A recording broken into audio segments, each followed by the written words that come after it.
Here, some people get confused with thinking this is 1 over sine.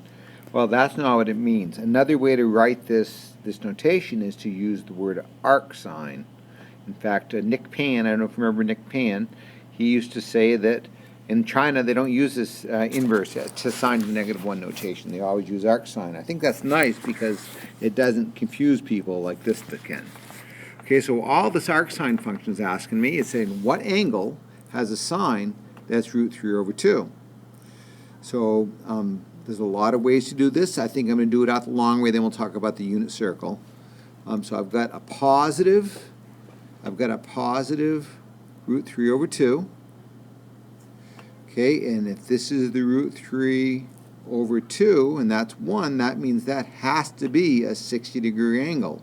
Now, unless they tell us, I'm going to assume it's radian, so the correct answer is probably going to be pi over 3. Now, I'm going to confuse the issue a little bit here, because just last week you learned about, there's two angles that have a positive sine of root 3 over 2. Okay, so how do I know which one to use? How do I know that they're not talking about 120 degrees or 2 pi over 3? So here's the new thing.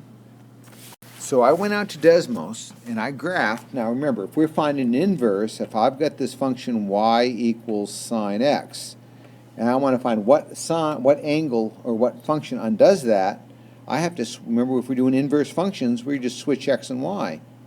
So that's why I had to graph this. And I've only graphed a part of it, but what's happening with this graph is it oscillates back and forth, because as you've learned already, there's many values that have the same sine and cosine. So how do we know where to stop? Well, here's what we've done. We want to make this so this function or this relationship passes the vertical line test, because that's what makes it a function.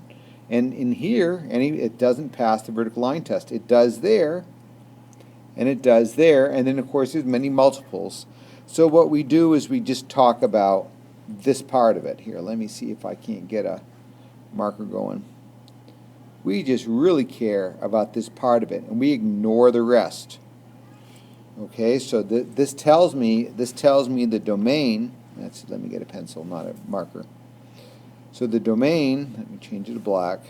The domain of this function is from -1 to 1, and those are closed because sine can be -1, sine can be +1.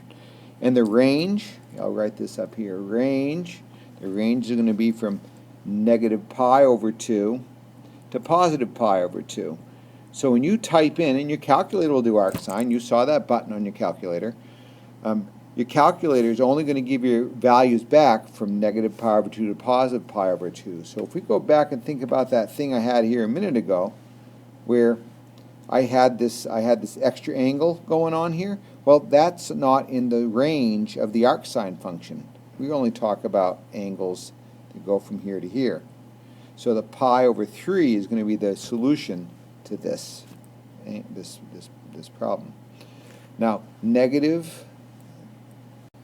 this next one's -root 2 over 2. Well, we know if the sign's a negative, it's down in the bottom quadrant, it's either 3 or 4. Since we've already learned about the arcsine only having output between -pi over 2 and +pi over 2, I know I'm in the right quadrant. So here's my angle, my reference angle, and if this is root 2 over 2, I'm hoping you remember enough now that if this is root 2 over 2 and this is root 2 over 2, that's 1, and this is the negative. So what angle has that for a value? Well, I'm thinking it's -pi over 4. Okay, and that's how you deal with that. For these next couple, they're asking us to use the arc cosine, and I'll rewrite that as arc cosine of root 2 over 2. So now remember how we had to limit the domain for the sine? So for cosine, how we limit the domain is we start it from 1 to -1. So we're only looking at this part of that graph. Actually, let me go to a marker. I think it'll work better. So you're only looking at this part of that graph. So that tells me that Domain, again, so the domain of our cosine is from -1 to +1 again. But in this case, the range is going to be from 0 to pi. Notice it's the y, right? So that's what we have to be aware of when we start working with these. So if we start moving these things around a little bit, let's see what I can do. So if I'm looking for the arc cosine of √2/2, remember what I'm really asking is what angle has a cosine that's √2/2. So if we take a look at our unit circle, I mean, you might have to, well, maybe do we even need to? I hope you're hoping you recall that 45 degrees, or pi over 4, has 1/√2. So that's the angle that has, remember, this comes from 1/√2, we have to rationalize that. So an angle of pi over 4 will be what get returned to us, or 45 if you're in degree mode. Now comes the part that's a little bit tricky. It says what angle has a cosine that's -√3/2. So what you can do with this is, let's see if I can't find that unit circle here.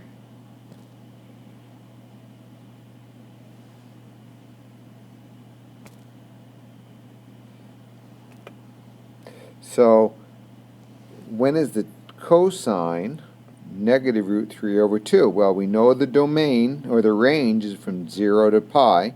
So I'm looking through here, and if you can see that, remember, cosine is x. So that is the angle that has that as a cosine. So 5 pi over 6, or 150 degrees, whether you're working in degrees or radians. Okay? How about when is the arctangent? What is the arctangent of √3? So that says when is the tangent equal to the positive square root of 3? Well, again, remember how the tangent graph is only defined from -pi/2 to +pi/2? Okay, well, this actually looks pretty cool, this arctan graph. Let me grab a picture of it.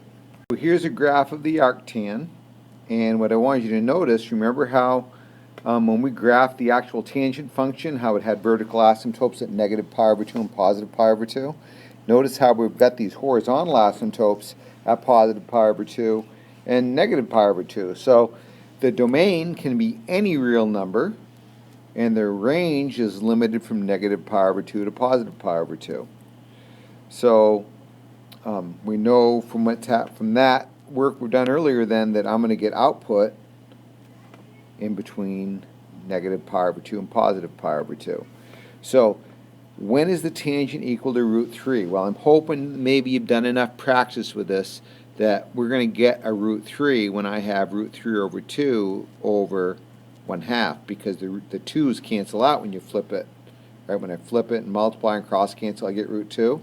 So if this is the opposite side and this is the adjacent side, that tells me the opposite side has the √3 with it. That means that's going to be 60 degrees, or pi over 3. So when is the tangent equal to a positive √3/2? Well, it's going to be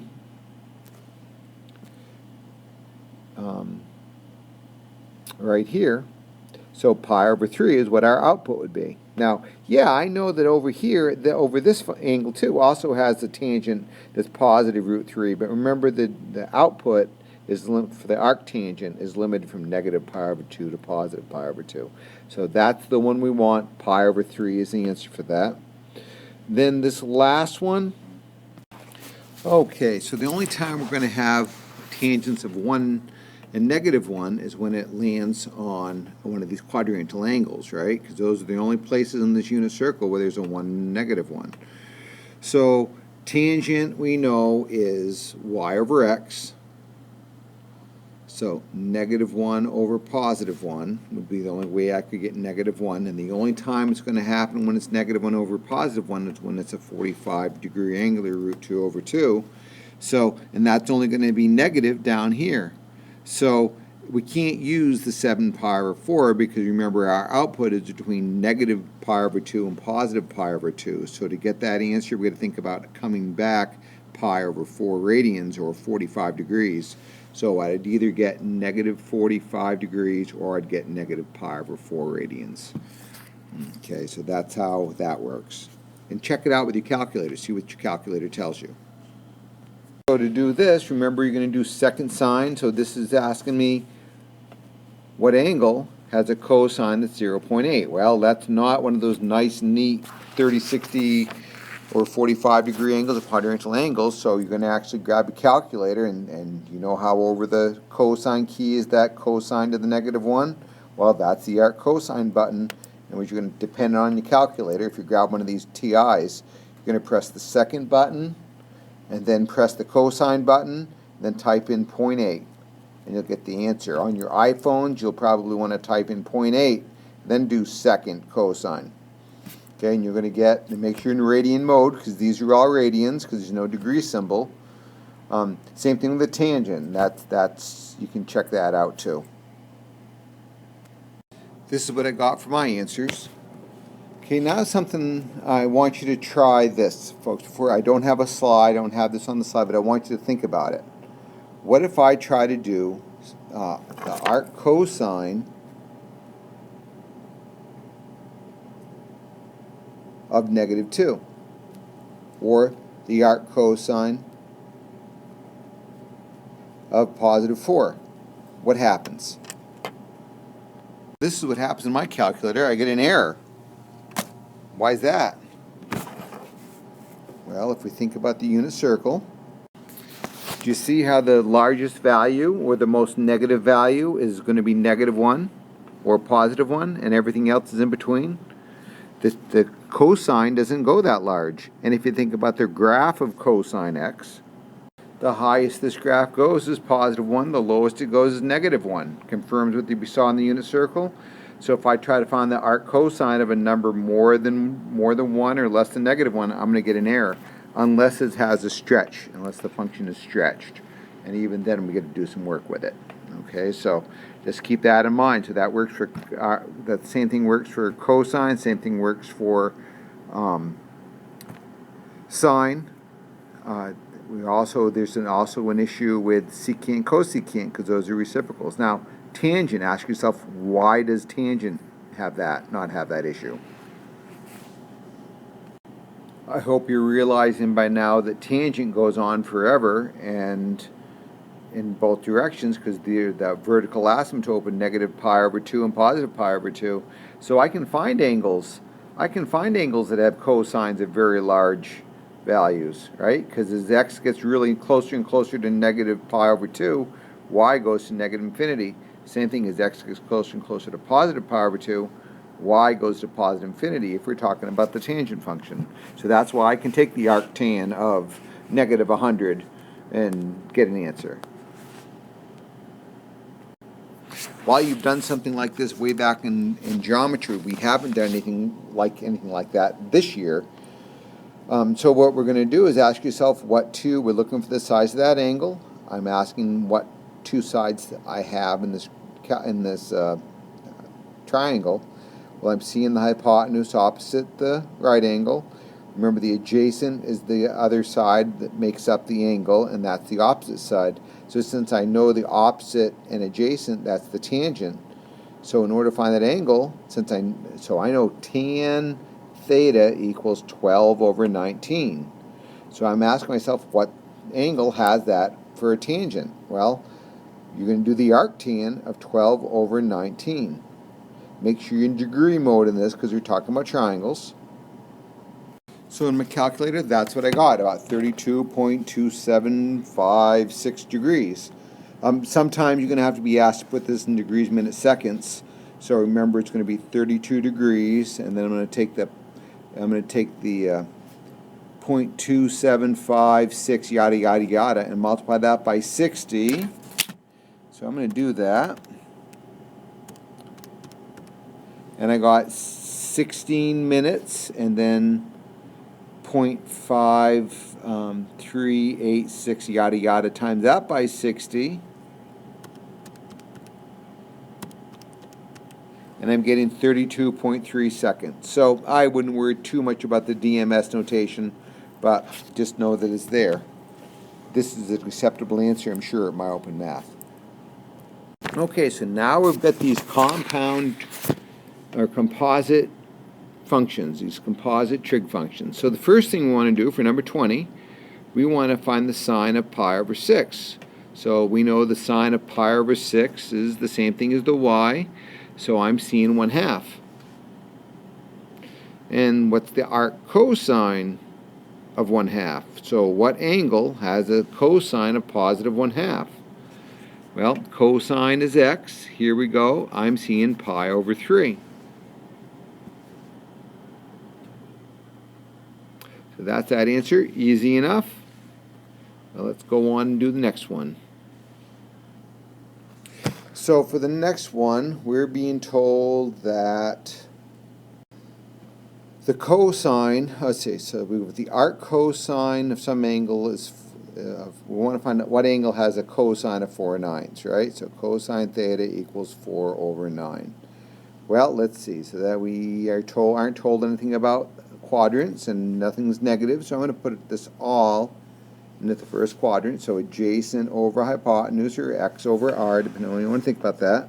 So to find this side, we're just going to use the Pythagorean theorem, which is going to be 81 minus 16. Then we're going to take the square root, and 81 minus 16 is going to be 65. So I've got the square root of 65 is that opposite side. So now they're asking me, okay, so I've got this angle. That angle's right there. What's the sine of that angle? Well, the sine of that angle is opposite over hypotenuse, so that's just going to be root 65 over 9. And that's all we have to do. Pretty easy. You don't even have to find the actual angle. Now for this last one, same kind of deal. Sine of some angle equals 1 over 3. So opposite is 1, hypotenuse is 3, adjacent is going to be 9 minus 1, and we take the square root, which is the square root of 8. If you want, you can write that as 2 square roots of 2 because it's 4 times 2, and I can take the square root of each of those. So now we've got the angle. That angle's right there. What's the tangent of that angle? Well, the tangent of that angle is going to be 1 over 2 square roots of 2. If you want, you could even write 1 over the square root of 8. If we want, we can do a lot of simplification. Either way works. I don't think I'll do that here. Okay, that is sufficient. So now we're getting to one of these composite trig functions where they have variables. We don't have nice, neat numbers. But let's tackle it the same way. I know the tangent of some angle equals 3 over x, or 3x, which I could write as over 1. So if I have this, I know the opposite side is 3x, the adjacent side is 1. Now I'm just going to use the Pythagorean theorem. 1 squared plus 3x squared. Remember, if I take 3x and I square it, that's going to give me 9x squared. And then I'm going to take the square root. And then to get the sine, so this angle is right here. We figured out the tangent. We figured out we used what they gave us to write the sides of all the triangle. And now we're going to find the sine of that triangle. Well, the sine of that triangle is going to be opposite over hypotenuse. Calculus, folks, you're going to be doing this often next year. So I'm throwing it at you.